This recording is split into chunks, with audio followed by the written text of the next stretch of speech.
കുറച്ച് പഴയ കാര്യങ്ങളിലൊക്കെ പറഞ്ഞതുകൊണ്ട് ഞാൻ ചോദിക്കുകയാണേ. അതായത് കഴിഞ്ഞ വളരെ ലേറ്റസ്റ്റ് ആയിട്ട് ഞാനൊരു ഫേസ്ബുക്ക് പോസ്റ്റ് കണ്ടിരുന്നു സാറിന്റെ. അതായത് അമ്മയുടെ ഓർമ്മയ്ക്ക് ശ്രാദ്ധമിടാൻ പോയപ്പോൾ അവിടെ കണ്ടുമുട്ടിയ ആളുകളെക്കുറിച്ചും അവിടെ സഹായിച്ച ആളുകളെക്കുറിച്ചും ഒക്കെ അതൊരു പോസ്റ്റ് വളരെ ഇങ്ങനെ എന്താ പറയുക, വളരെ വ്യക്തിപരമായിട്ടുള്ള ഒരു പോസ്റ്റിലേക്ക് ഇടയ്ക്ക് എവിടെയോ രാഷ്ട്രീയം കടന്നു വന്നോ, അതിൻ്റെ ആവശ്യമുണ്ടായിരുന്നോ എന്ന് എനിക്ക് തോന്നി.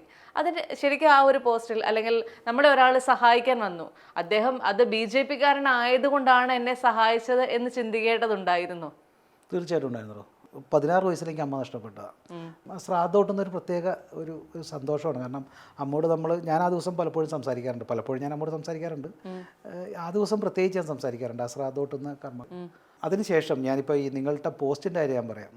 ശരിക്കും പറഞ്ഞാൽ ഞാൻ വെളുപ്പിന് 3 മണിക്ക് വരുമ്പോൾ ഒരു 10-40 വയസ്സുള്ള സ്ത്രീ 5-6 കിലോമീറ്റർ ദൂരെ നിന്ന് സ്കൂട്ടർ ഓടിച്ച് വരിക, അവിടെ എന്നെ കൊണ്ട് നിർമ്മാലയം തൊഴിക്കാൻ പോവുക. എന്തിനാണ് അവർ വരണത്? ഒരാവശ്യമില്ല. അവരെ സംബന്ധിച്ചാൽ ഞാൻ അങ്ങനത്തെ ഒരു പൊളിറ്റിക്കൽ ലീഡറല്ല. ഇപ്പോൾ സുരേഷ് ഗോപി വരുന്നു, ഓഫ് കോഴ്സ് അതിനവർക്കൊരു ചിലപ്പോൾ സന്തോഷമുണ്ടായി. എന്നെപ്പോലുള്ള ലീഡർ വന്നിട്ട് വരേണ്ട ആവശ്യമില്ല.